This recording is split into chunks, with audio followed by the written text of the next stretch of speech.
Hello guys, আসসালামু আলাইকুম। আপনারা সবাই কেমন আছেন? আশা করি ভালো আছেন। আমিও ভালো আছি গাইস। আজকে আমি আমাদের পেঁয়াজের বইতে এসেছি। এখানে এসে আপনাদের জন্য করছি। দেখেন আমাদের পেঁয়াজগুলা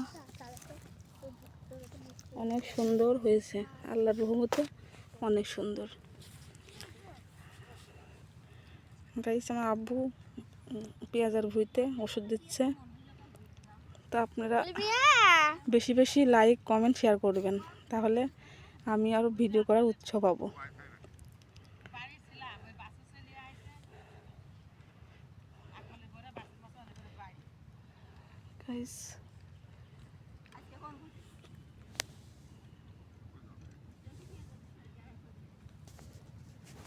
এখানে